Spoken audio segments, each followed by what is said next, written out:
హల్లెలూయా.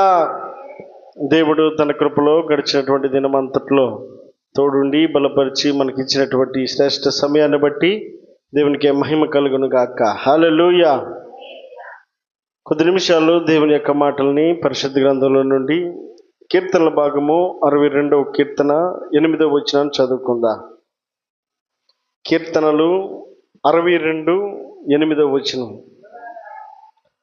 జనులారా, ఎల్లప్పుడూ ఆయన యందు నమ్మిక ఉంచుడి, ఆయన సన్నిధిని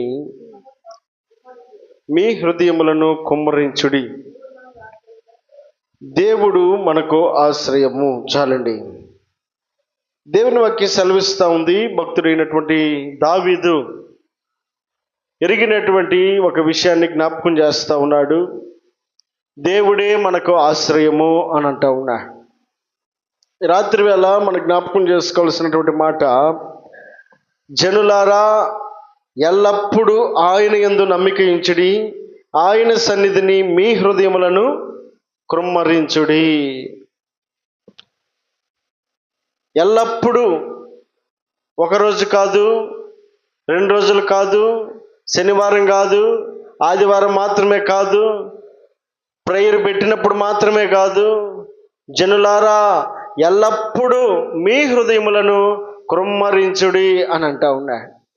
ఎల్లప్పుడూ కూడా మన హృదయం తెరిచి దేవుని సన్నిధిలో మనం ప్రార్థన చేయాలని భక్తుడు ఆశపడతా ఉన్నాడు. భక్తుని హృదయంలో దాగి ఉన్నటువంటి ఒక సత్యాన్ని జ్ఞాపకం చేసుకుంటా ఉన్నాడు. అతడు ఏదైతే కలిగి ఉన్నాడో ఆ కలిగి ఉన్న దాన్ని అనేకులకు తెలియపరుస్తూ ఉన్నాడు. ఎల్లప్పుడూ దేవుని యందు నమ్మిక ఉంచండి అని చెప్తూ, ఎల్లప్పుడూ మీ హృదయములను ఆయన సన్నిధిని కృమ్మరించండి అని అంటా ఉన్నాడు. ఒక రోజుకు పరిమితం మాత్రమే కాదు దేవుని సన్నిధానంలో మనం ప్రార్థన చేయడం అనేది. దేవుని సన్నిధిలో మనం ఒకరోజు మాత్రమే కాదు మన హృదయాలు తెరవాల్సింది. ఎల్లప్పుడూ ఆయన సన్నిధిలో మనం మన హృదయాలను తెరిచేవారమై ఉండాలి. ఎల్లప్పుడూ కూడా ఆయన సన్నిధిలో మనం నిలవబడ్డానికి ఇష్టపడేటువంటి వారమై ఉండాలి. దేవుని వాక్యం సెలవిస్తూ ఉంది. ఆయన సన్నిధిలో ఎందుకు కృమ్మరించాలి, ఆయన సన్నిధిలోనే ఎందుకు అనంటే, దేవుని వాక్యం సెలవిస్తూ ఉంది, ప్రయాసపడి భారము మోయించిన సమస్త జనులారా నా యొద్దకు రండి, నేను మీకు విశ్రాంతినిస్తాను అని అంటూ ఉన్నాడు. మన హృదయంలో అది అలాగే అట్టి పెట్టుకొని ఉంటే అది ఇంకా బరువుగా కనబడతా ఉంటుంది. అది బరువుగా ఉంటుంది. అది మనం మోయలేనంత బరువుగా అది మారిపోతుంది. కాబట్టి ఎల్లప్పుడూ మీ హృదయములను కృమ్మరించండి. ఏ సమస్య ఉందో, ఏ పరిస్థితిలో ఉన్నామో, ఏ కష్టంలో ఉన్నామో, ఏ ఇబ్బందిలో ఉన్నామో, ఏ కన్నీటితో ఉన్నామో, ప్రతి పరిస్థితులను ఎరిగినటువంటి దేవుడు అంటున్నాడు, ఇదిగో మీ హృదయములను కృమ్మరించండి. ఎక్కడ కృమ్మరించాలట? యెహోవా సన్నిధిలో కృమ్మరించాలి. యెహోవా సన్నిధిలో. దేవుని వాక్యం సెలవిస్తూ ఉంది. 105వ కీర్తన 4వ వచనం చదువుదాం. యెహోవాను వెతుకుడి, ఆయన బలమును వెతుకుడి, ఆయన సన్నిధిని నిత్యము వెతుకుడి అని అంటా ఉన్నా. ఆయన సన్నిధిని ఎప్పుడు వెతకాలంట? నిత్యము వెతకాలి. అది ఉదయమే కావచ్చు, మధ్యాహ్నమే కావచ్చు, సాయంత్రమే కావచ్చు, రాత్రే కావచ్చు. భక్తుడైనటువంటి దావీదు అంటాడు, దేవా రాత్రి జామున యందు నేను నిన్ను ధ్యానించగా నాకు క్రొవ్వు మెదడు దొరికినట్లుగా నాకు ఉన్నది. ఎప్పుడు ధ్యానిస్తున్నాడంటేనా? రాత్రి జామున యందు ధ్యానిస్తూ ఉన్నాడు. మరొక సందర్భంలో అంటాడు, ఉదయమున 63వ కీర్తన మొదటి వచనంలో అంటాడు, 63వ కీర్తన మొదటి వచనంలో అంటాడు, దేవా నా దేవుడవు నీవే. ఎప్పుడు వెతుకుతాడంట? వేకువనే నేను నిన్ను వెతుకుతును అంటున్నాడు. వేకువని వెతకడానికి ఇష్టపడుతున్నాడు దావీదు అంటాడు, రాత్రి జామున యందు కూడా నేను నిన్ను ధ్యానించడానికి నేను ఇష్టపడతా ఉన్నాను అని అంటా ఉన్నా. దేవుని వాక్యం సెలవిస్తూ ఉంది, ఇదిగో ఆయన సన్నిధిని ఎల్లప్పుడూ మనం వెతికేటువంటి వారమై ఉండాలి. సందర్భం ఏమైనా, పరిస్థితులు ఏవైనా, ఎలాంటి సమయంలోనైనా ఆయన సన్నిధిని మనం వెతకడానికి ఇష్టపడేటువంటి వారమై ఉండాలి. ఎక్కడ వెతకాలి? ఆయన సన్నిధిలో వెతకాల్సినటువంటి వారమై ఉన్నాం. ఈ రాత్రికాల సమయంలో దేవుడు జ్ఞాపకం చేస్తున్నాడు, ఆయన సన్నిధిలో మనం తప్పక వెతకాల్సినటువంటి వారమై ఉన్నాం. మన హృదయాలను క్రొమ్మరించాల్సినటువంటి వారమై ఉన్నాం. ఎందుకనంటే దేవుని వాక్యం సెలవిస్తూ ఉంది, నాకు మొర్ర పెట్టము, నేను నీకు ఉత్తరం ఇస్తాను అని అంటా ఉన్నాడు. ఆయనకు మొర్ర పెడితే ఆయన జవాబునివ్వడానికి ఇష్టపడతా ఉన్నాడు. ఎక్కడ మొర్ర పెట్టాలి? ఆయన సన్నిధిలో మనం మొర్ర పెట్టాలి. ఆయన ఎక్కడైతే ఉన్నాడో ఆ ఉన్న చోటున నీవు మొరపెట్టేటువంటి వ్యక్తివై ఉండాలి. కాబట్టి ఎప్పుడు అనంటే ఎల్లప్పుడూ ఆయన సన్నిధిని మనం వెతికేటువంటి వారమై ఉండాలి. ఎల్లప్పుడూ మనం వెతికే వారమై ఉండాలి. దావీదు అంటాడు, ఉదయమున అని అంటా ఉన్నాడు. మరొకసారి అంటాడు, రాత్రి జాముల యందు అని అంటా ఉన్నాడు. సందర్భం ఏమైనా, సమయం ఏమైనా కూడా దావీదు తన హృదయాన్ని తెరవడానికి ఇష్టపడతా ఉన్నాడు. ఆయన సన్నిధిలో క్రొమ్మరించడానికి ఇష్టపడతా ఉన్నాడు. పరిశుద్ధ గ్రంథంలో ఆయన సన్నిధిని ప్రార్థన చేసి జవాబును పొందిన వారు కొందరున్నారు. చదువుదాం ఒక మాట. న్యాయాధిపతుల గ్రంథం 11వ అధ్యాయము. న్యాయాధిపతుల గ్రంథం 11వ అధ్యాయము 11వ వచనం చదువుదాం. కాబట్టి యెఫ్తా గిలాదు పెద్దలతో కూడా పోయినప్పుడు జనులు తమకు ప్రధానునిగాను అధిపతినిగాను అతను నియమించుకొని, అప్పుడు యెఫ్తా మిస్పాలో యెహోవా సన్నిధిని తన సంగతి అంతయు యెఫ్తా అనబడేటువంటి వ్యక్తి యెహోవా సన్నిధిలో, ఎక్కడట? యెహోవా సన్నిధిలో ఏం చేస్తున్నాడు? తన సంగతి అంతయు వినిపించెను. దీని స్తోత్రం చెల్లిద్దాం. హల్లెలూయా. ఎక్కడ మొరపెడుతున్నాడు యెఫ్తా? యెహోవా సన్నిధిలో మొరపెడతా ఉన్నాడు. యెహోవా సన్నిధిలో ఎల్లప్పుడూ మీ హృదయాలను కుమ్మరించండి అని వాక్యం సెలవిస్తూ ఉంది. భక్తుడైనటువంటి యెఫ్తా యెహోవా సన్నిధిలో తన సంగతి అంతయు చెప్పాడట.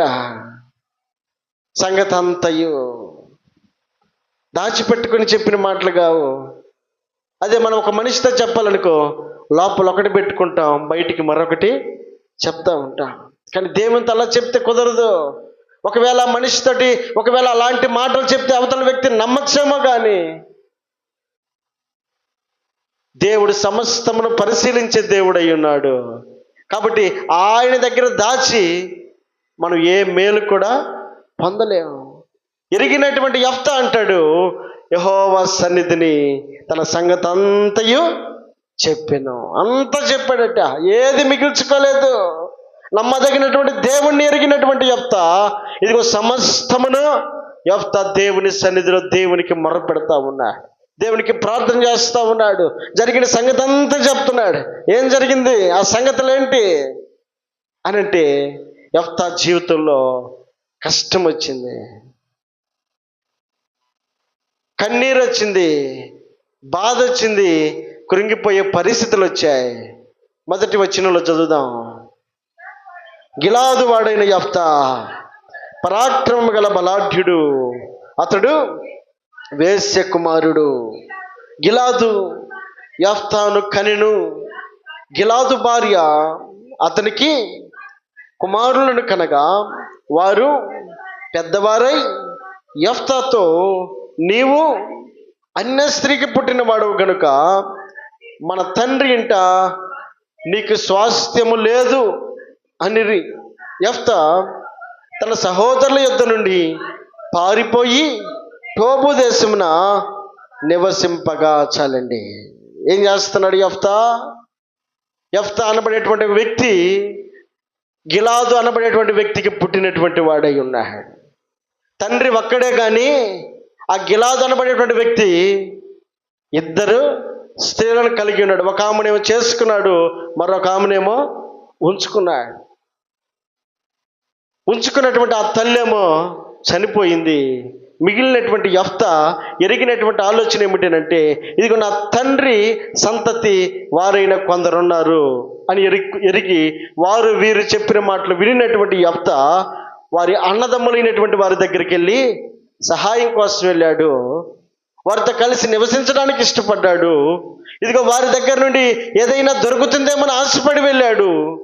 వారి దగ్గరికి వెళ్ళినటువంటి తరువాత ఇదిగో గిలాదుకు ఆ చేసుకున్న ఆమెకు పుట్టినటువంటి ఆ బిడ్డలు ఎవరైతే ఉన్నారో ఆ బిడ్డలు అంటున్న మాట ఏమిటంటే, ఇదిగో నీవు అన్య స్త్రీకి పుట్టిన వాడవు కాబట్టి మన తండ్రి ఇంట నీకు స్వాస్థ్యము లేదన్నారు. తండ్రి ఒక్కడే ఉండొచ్చేమో, నీ తల్లి వేరు నా తల్లి వేరు, కాబట్టి నీకు అధికారికంగా మా దగ్గర నీకు ఏ స్వాస్థ్యం కూడా లేదు, నీకేమి ఇవ్వడానికి కూడా అర్హుడు కాదు, నువ్వు మా దగ్గర ఏ మాత్రం ఒక్క క్షణం కూడా ఉండటానికి లేదని చెప్పనని వారు త్రోసేసినటువంటి సమయంలో యెఫ్తా అంటున్నాడు, తన సహోదరుల యుద్ధ నుండి టోబు అన్న దేశానికి అతడు పారిపోయాడట. ఒంటరిగా వెళ్ళాడు. నానుకొని వాళ్ళ దగ్గరికి వెళ్తే వాళ్ళు చేదరించుకొని వారు అవమానపరిచి అతన్ని త్రోసివేసినటువంటి సమయంలో యెఫ్తా ఏమి మాట్లాడలేని పరిస్థితి. పెద్దలందరూ ఉన్నారు, పెద్దలు కూడా అతని తరపున మాట్లాడడానికి రాలేదు. ఇశ్రాయేలీయుల్లో ఉన్నటువంటి ప్రముఖులైనటువంటి వారందరూ కూడా ఇదిగో యెఫ్తా కూడా మీతో భాగస్తుడు అన్నటువంటి విషయాన్ని ఏమాత్రం కూడా సపోర్ట్ ఎవరు కూడా చేయలేదు. మనుషుల సహాయం ఏమి కూడా అక్కడ యెఫ్తా పొందుకోలేకపోయాడు. ఒక్కరు కూడా యెఫ్తా తరపున మాట్లాడడానికి ఎవరు కూడా ముందుకు రాలేదు. ఒక్కడే మిగిలిపోయినటువంటి యెఫ్తాకి ఏమీ అర్థం కాలేదు. ఇదిగో ఇక నేను ఇక్కడ ఉండటం భావ్యం కాదనుకున్నాడు. ఒక్కడే ఒంటరిగా టోబు దేశానికి వెళ్ళి ఇదిగో యెహోవా సన్నిధిలో తన సంగతంతయు, దేవుడు ఎలాంటి వాడో తెలుసా, నాకు మొర్ర పెట్టుము, నేను నీకు. యెఫ్తా ఎలాంటి వాడు? భక్తిపరుడైనటువంటి వాడు యెఫ్తా, దేవుని మీద ఆధారపడినటువంటి వాడు యెఫ్తా, దేవునికి ప్రార్థన చేసే గుణం కలిగిన వాడు యెఫ్తా. ఇదిగో మనుషులు ఒకవేళ తన సంగతి వినకపోవచ్చేమో కానీ ఇదిగో మహోన్నతుడైనటువంటి దేవుడు యెఫ్తా సంగతి అంతా కూడా ఆయన వింటూ వచ్చాడు. ఆయన ఎలాంటి వాడు తెలుసా, ఆయన విననేరకుడినాడు, ఆయన చెవులు మందం కాలేదట. ఆయన సమస్తమును చూచే దేవుడు అయి ఉన్నాడు. ఏది న్యాయమో ఏది అన్యాయమో ఎరిగినటువంటి దేవుడు ఇదిగో యెఫ్తాను తన గమనంలోకి తీసుకున్నాడు. యెఫ్తాను ఎరిగినాడు దేవుడు. ఇప్పుడు యెఫ్తా తన సంగతి అంతా చెప్తూ ఉండగా ఆలకించినటువంటి దేవుడు కార్యం చేయడానికి ఇష్టపడతా ఉన్నాడు. యెఫ్తా జీవితంలో నా అనుకున్న వారందరూ తోసేసి ఉండొచ్చేమో కానీ యెఫ్తా చేసిన ఒకే ఒక్క పని ఏంటి అంటే, యెహోవా సన్నిధిని అతడు తన సంగతి అంతయు అదండి. ఆ ఒక్క పని తన జీవితంలో మార్పుకు కారణమైంది. ఏం జరిగింది అని అంటే 4వ వచనంలో చూద్దాం. ఇదిగో కొంతకాలమైన తరువాత అమ్మోనీయులు ఇశ్రాయేలీయులతో యుద్ధము చేయగా, అమ్మోనీయులు ఇశ్రాయేలీయులతో యుద్ధము చేసినందున ఆగుదాం అక్కడ. ఏం జరిగింది ఇప్పుడు తెలుసా? యెఫ్తా అనబడేటువంటి వ్యక్తికి ఉన్నటువంటి గొప్ప గుణం ఏంటి అని అంటే, దేవుడిచ్చిన ఒక ఆధిక్యత ఏంటి అని అంటే, మొదటి వచనంలో ఏమని రాయబడింది? గిలాదు వాడైన యెఫ్తా అదండి. యెఫ్తాలో ఉన్నటువంటి ఒక గొప్ప దేవుడిచ్చినటువంటి ఆధిక్యత ఏంటంటే, అతడు పరాక్రమం గల బలాఢ్యుడు. ఏదో ఒక అవసరత ఎదుటి వారికి అవసరమయ్యేటట్లుగా యెఫ్తాలో దేవుడు ఒక మంచి క్వాలిటీని దేవుడు ఉంచాడు. ఇదిగో వారికి అనుకూలంగా ఉన్న రోజులు యెఫ్తా యొక్క పని అవసరం లేదు, యెఫ్తా యొక్క సహాయం అవసరం లేదు, యెఫ్తాతో ఏమాత్రం కూడా అవసరం లేదనుకొని యెఫ్తాను నిరభ్యంతరంగా సింపుల్గా ఎవరు కూడా అతన్ని లెక్క చేయకుండా యెఫ్తాను తోలేసి వేసినట్టుగా చూస్తా ఉన్నా. ఒకానొక దినాన యెఫ్తా యొక్క గుర్తింపు రావడానికి దేవుడు ఏం చేశాడు తెలుసా? అమ్మోనీయులు అనబడేటువంటి వారిని ఏం చేశాడు అక్కడ? ఇశ్రాయేలీయులతో అదండి. ఇప్పుడు యెఫ్తా అనబడేటువంటి వ్యక్తి ఇశ్రాయేలీయులకు అవసరం అవ్వాలి. ఇశ్రాయేలీయులకు అవసరం అవ్వాలి అని అంటే అమ్మోనీయులు ఇశ్రాయేలీయుల మీదకి రావాలి. ఇశ్రాయేలీయులు అమ్మోనీయుల చేతిలో ఓడిపోవాలి. ఓడిపోయిన సందర్భంలో ఇప్పుడు ఎవరు గుర్తు రావాలి? యెఫ్తా గుర్తు రావాలి. దేవుని ప్రణాళిక చూడండి. దేవుడు ఎలాగా యెఫ్తాను అనేకుల మధ్యలో తన కన్నిటిని చూసినటువంటి దేవుడు. ఒకానొక దినాన తన రోజు వచ్చేటట్లుగా దేవుడు చేశాడు. ఒకానొక దినాన తనకంటూ ఒక సమయాన్ని వచ్చేటట్లుగా చేశాడు. ఒకానొక దినాన అదే ప్రజలు యెఫ్తాను కోరుకునేటట్లుగా దేవుడు చేయగలిగాడండి. దేవుడు ఎలాంటి వాడు తెలుసా? ఉన్నది లేనట్లుగా, లేనిది ఉన్నట్లుగా చేయగలిగినటువంటి దేవుడు అయి ఉన్నాడు. తీసేసిన రాయి ఒకానొక దినాన మూలకది తలరాయిగా మార్చబడే దినం వస్తుంది. ఈరోజు అది పనికిరాని రాయి అవ్వచ్చు, కానీ అది మూలకు తలరాయిగా మార్చే దినం ఒకరోజు వస్తుంది. కాబట్టి వేచి ఉండాలి, ఎదురు చూడాలి. దేవుని వాక్యం సెలవిస్తూ ఉంది, కొంతకాలమైన తరువాత అని రాయబడింది. అంటే యెఫ్తా అనబడేటువంటి వ్యక్తి తన సహోదరుల యొద్ద నుండి టోబు అనబడేటువంటి దేశానికి పారిపోయిన తర్వాత వెంటనే కార్యం జరగలేదు. ఏడ్చాడు, కన్నీరు గార్చాడు, దేవుని సన్నిధిలో తన సంగతి అంతా చెప్పుకుంటూ ఉన్నాడు. ఒకానొక దినాన దేవుడు కార్యం చేయడం ప్రారంభించాడు. వెంటనే జరగకపోవచ్చేమో, కానీ కొంతకాలమైన తర్వాత, కొన్ని రోజులు జరగచ్చు, కొన్ని సంవత్సరాలు జరగచ్చు. అంత మాత్రం చేత మనం దిగులు చెందాల్సిన పని లేదు, మనం వెనకడుగేయాల్సిన పని లేదు. ఒకానొక దినాన మనలను ఆయన నిలబెట్టేటువంటి దినం ఒకానొక దినాన మనకు కూడా అవకాశం ఇస్తాడు.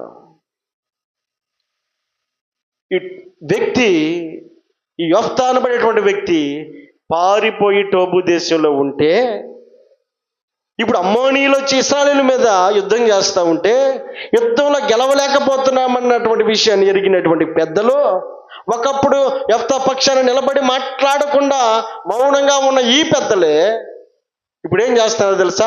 యెఫ్తా ఎక్కడున్నాడు రా నాయనా, యెఫ్తా దగ్గరికి వెళ్ళి తీసుకుని వద్దాం, యెఫ్తా లేకపోతే మన వల్ల ఏది కూడా కాదు. ఇప్పుడు యెఫ్తా ఎక్కడున్నాడు ఎత్తుక్కుంటూ వాళ్ళే వచ్చారు. యెఫ్తా ప్రార్థన చేస్తూ ఉన్నాడు, తన సంగతి అంతయు యెఫ్తా కోసం మనుషులు వస్తూ ఉన్నారు. వచ్చినటువంటి ఈ మనుషులు ఏం చేస్తున్నారు?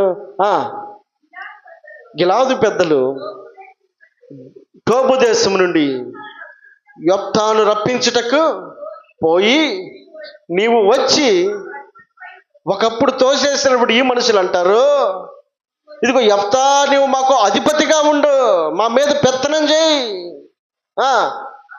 అప్పుడు మనము అమ్మోనీయులతో యుద్ధము చేయుదుమని యెఫ్తాతో చెప్పిరి. అందుకు యెఫ్తా అంటాడు, ఇదిగో మీరు నా యందు పగబట్టి నా తండ్రి ఎంట నుండి నన్ను తోలివేసితిరే, ఇప్పుడు మీకు కలిగిన శ్రమలో మీరు నా యొద్దకు రానేలా అని. ఇప్పుడు టైం ఎవరికి వచ్చింది? యెఫ్తాకు వచ్చింది. ఒకప్పుడు టైం ఎవరిది? వాళ్ళది టైము, గిలాదు పెద్దలది టైము, గిలాదు సంతతిది టైం అది. అప్పుడు వారు ఏది మాట్లాడినా చెల్లింది, వారు ఏదనుకున్నా జరిగింది, వారు పొమ్మంటే పోయాడు. ఇప్పుడు ఏమంటున్నారు తెలుసా? నువ్వు రాకపోతే అమ్మోనీయులతో మనం గెలవలేం, కాబట్టి యెఫ్తా నువ్వు రా అని చెప్పనంటే ఏడకరా వచ్చేది.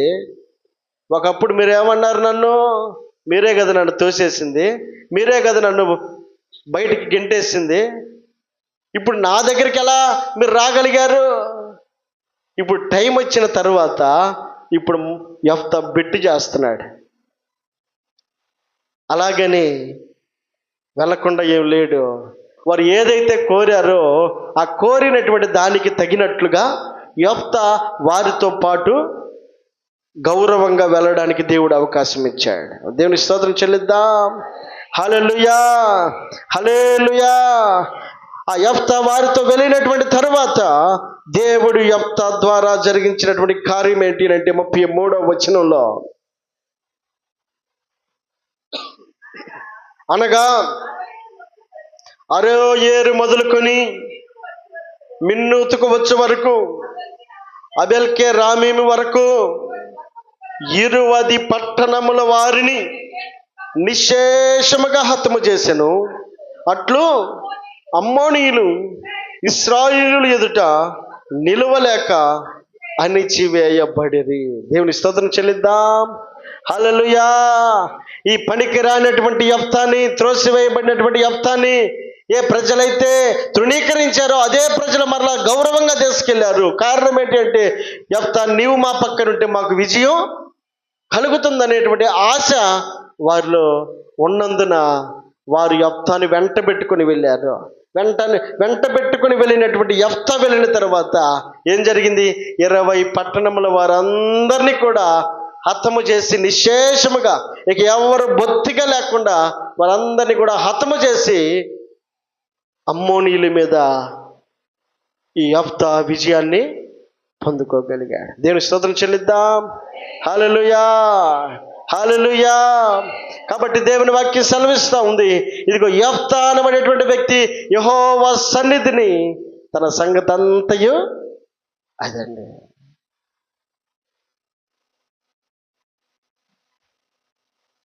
దేవుని సన్నిధిలో మనకు జవాబు దొరుకుతుంది. దేవుని సన్నిధిలో మనం ప్రార్థన చేసినప్పుడు, ఎప్పుడు ప్రార్థన చేయాలి? ఎల్లప్పుడూ మనం ప్రార్థన చేసేవారం అయి ఉండాలి. దేవుని సన్నిధిలో మనం ఆయనకి మొర్ర పెట్టినప్పుడు, ఇదిగో యెఫ్తా యెహోవా సన్నిధిని తన సంగతంతయు చెప్పుకున్నాడు. యెఫ్తా యొక్క జీవితంలో గొప్ప మార్పు రావడానికి కారణమైందండి. దేవుని స్తోత్రం చెల్లిద్దాం. హల్లెలూయా. మరొక మాటను జ్ఞాపకం చేస్తాను. సమూయేలు గ్రంథం 1వ అధ్యాయము 10-11 వచనాలు చదువుదాం.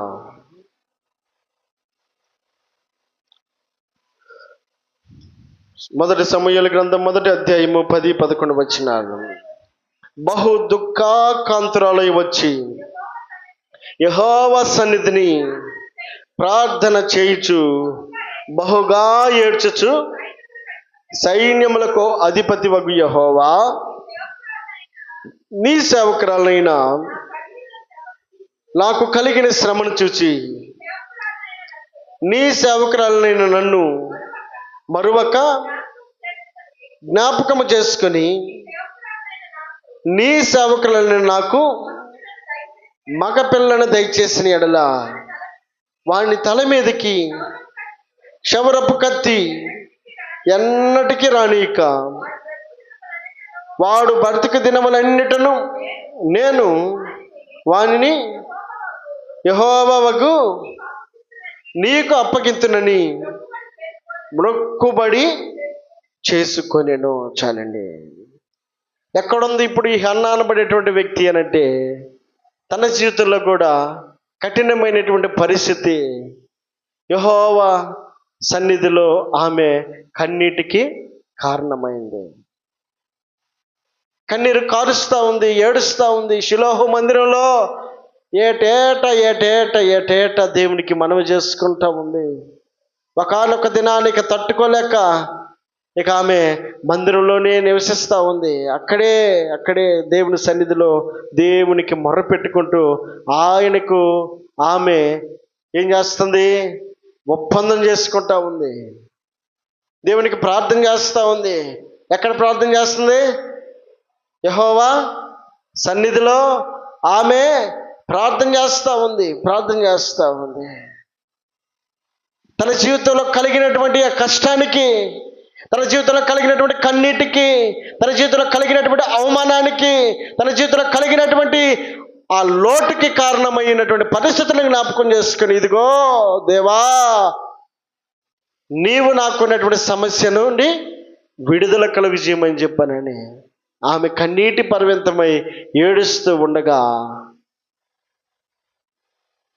దేవుడు ఆకాశమందుండి ఆమె యొక్క కన్నీటిని తొడవడానికి ఇష్టపడ్డవాడై ఉన్నాడు. అందుకే అక్కడ వాక్యం సెలవిస్తూ ఉంది. చదువుదాం ఒక మాట. 17వ వచనం నుండి.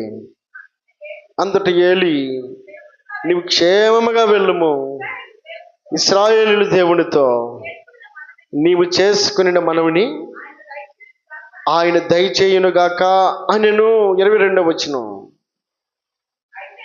అయితే హన్నా, బిడ్డ పాలు విడిచి వరకు నేను రాను. వాడు యెహోవా సన్నిధిని అగుపడి తిరిగి రాక అక్కడనే ఉండినట్లుగా నేను తీసుకొని వత్తునని తన పెనిమిడితో చెప్పి వెళ్ళకయుండెను. 33వ వచనం.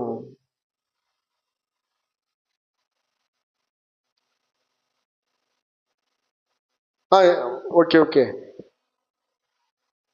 అక్కడే దాని క్రింద మాట. కాబట్టి ఆమె పెనిమిటి అయినటువంటి ఎల్కానా, నీ దృష్టికి ఏది మంచిదో అది చేయము. నీవు వానికి పాలు మాన్పించి వరకు నిలిచి ఉండుము. యెహోవా తన వాక్యమును స్థిరపరచునుగాక అని ఆమెతో అనెను. కాగా ఆమె అక్కడనే ఉండి తన కుమారునికి పాలు మాన్పించే వరకు అతని పెంచుచూ ఉండెను.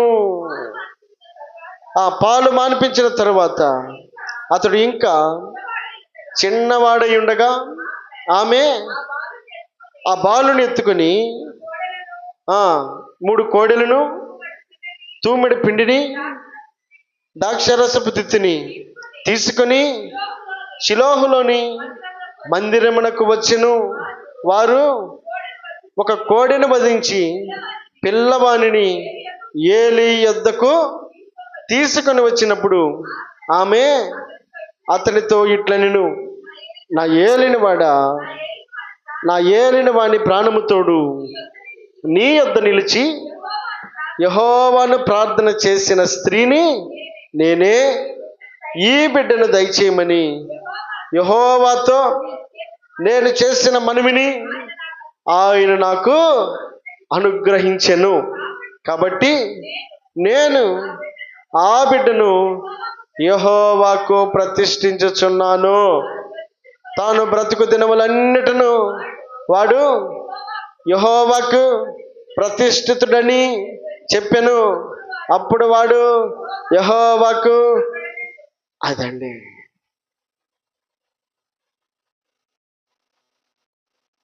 ఆమె దేవుని సన్నిధిలోకి వచ్చినప్పుడు ఆమె ఏమీ లేనిదిగా ఉంది, కోల్పోయిన స్థితిలో ఉంది, కన్నీటిలో ఉంది, భారంతో ఉంది, ఏడ్పుతో ఉంది. దేవుని వాక్యం సెలవిస్తూ ఉంది, ప్రయాసపడి భారము మోయించిన సమస్త జనులారా నా యుద్ధకు రండి, నేను మీకు. ఆమె ఎక్కడుంది ఇప్పుడు? యెహోవా సన్నిధిలో ఉంది. ఆమె ఇప్పుడు చేస్తున్న పని ఏంటి? యెహోవా సన్నిధిని దేవునికి మొరపెడతా ఉంది, దేవునితో మనవి చేసుకుంటా ఉంది. అందుకే ఆమె తన జీవితంలో కార్యాన్ని పొందుకోవడానికి కారణమైంది. దేవునికి మొర్రపెట్టినటువంటి ఆ సమయంలో దేవుని వాక్యం సెలవిస్తూ ఉంది, నాకు మొర్రపెట్టము, నేను నీకు ఉత్తరం ఇస్తాను. ఇదిగో యెఫ్తా తన సంగతంతయు చెప్పాడు. ఇదిగో హన్న తన సంగతంతయు దేవుని సన్నిధిలో చెప్తా ఉంది. తను ఏమయ్యిందో, ఎలాంటి పరిస్థితిలో ఉందో, ఎలాంటి అవసరతతో ఉందో, ఎలాంటి కన్నీటితో ఉందో, ఎలాంటి భారంతో ఉందో, ఎలాంటి కష్టంతో ఉందో, ప్రతిదీ కూడా దేవునికి మనవి చేస్తూ ఉన్నటువంటి ఆమెను గమనించినటువంటి దేవుడు ఆమె పట్ల కనికరించి గర్భాన్నిచ్చి బిడ్డనిచ్చి ఆ తర్వాత ఆమెను పరీక్షగా చూస్తూ ఉండగా ఆమె హృదయంలో నుండి పొందుకున్న తర్వాత మరిచిపోయిన వ్యక్తిగా కనబడడం లేదు, తీసుకున్న తర్వాత మర్చిపోయిన వ్యక్తిగా కనబడడం లేదు. ఇంకేం పర్వాలేదులే, నాకు కుమారుడు ఉన్నాడు కదా అని అనుకొని దేవుని యొక్క ప్రార్థన, దేవునితో చెప్పినటువంటి ఆ యొక్క మాటల్ని ఆమె విస్మరించకుండా ఆమె జ్ఞాపకం చేసుకుని ఇదిగో దేవుని సన్నిధికి వచ్చి మరలా తిరిగి ఆయనకే ఆమె తన వాగ్దానాన్ని జ్ఞాపకం చేస్తూ ఉంది, తన ప్రార్థన జ్ఞాపకం చేస్తూ ఉంది. ఏమని మాట్లాడుతూ ఉంది? ఇదిగో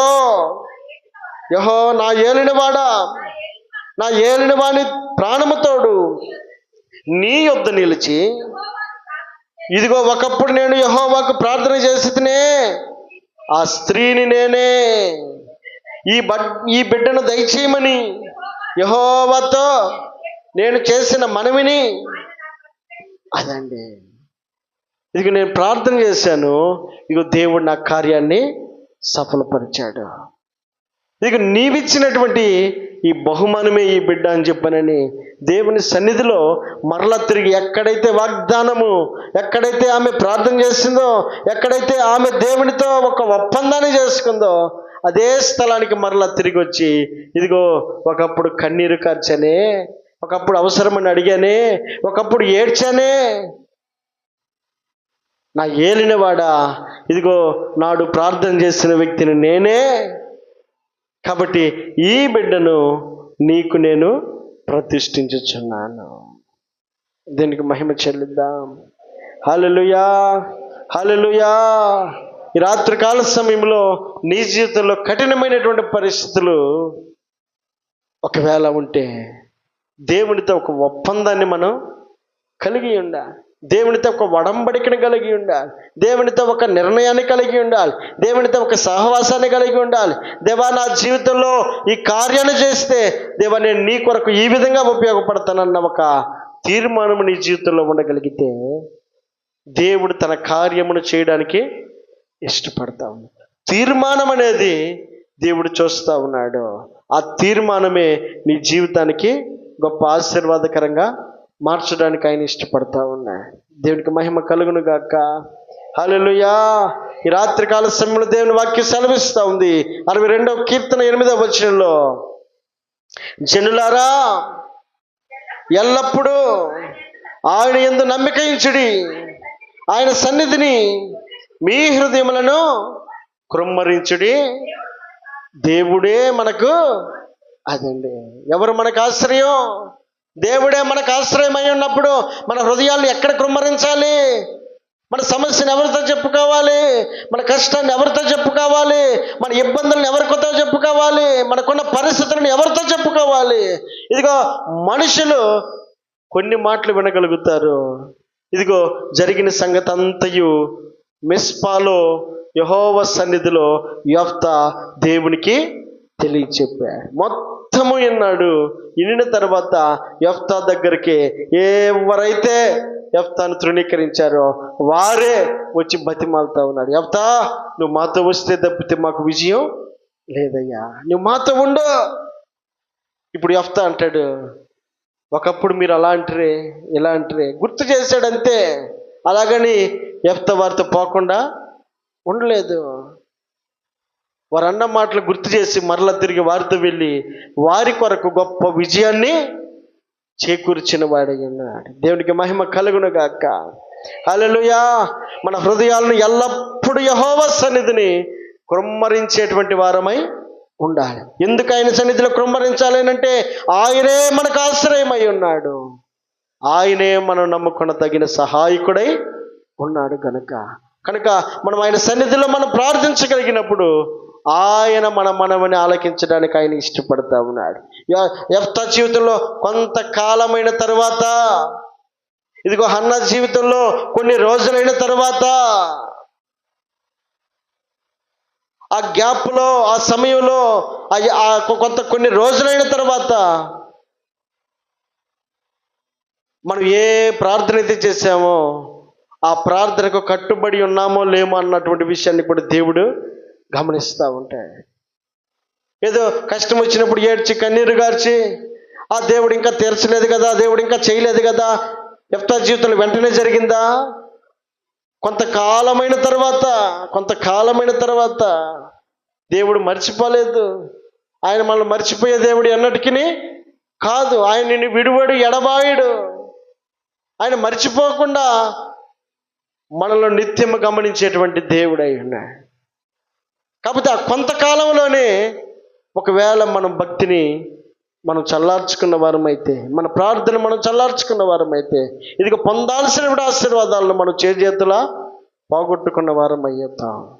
యెఫ్తా జీవితంలో కొంతకాలమైన తర్వాత పని ప్రారంభమైంది. అప్పటికి కూడా యెఫ్తా తన భక్తిని విడిచిపెట్టలేదు, హన్నా తన భక్తిని విడిచిపెట్టలేదు.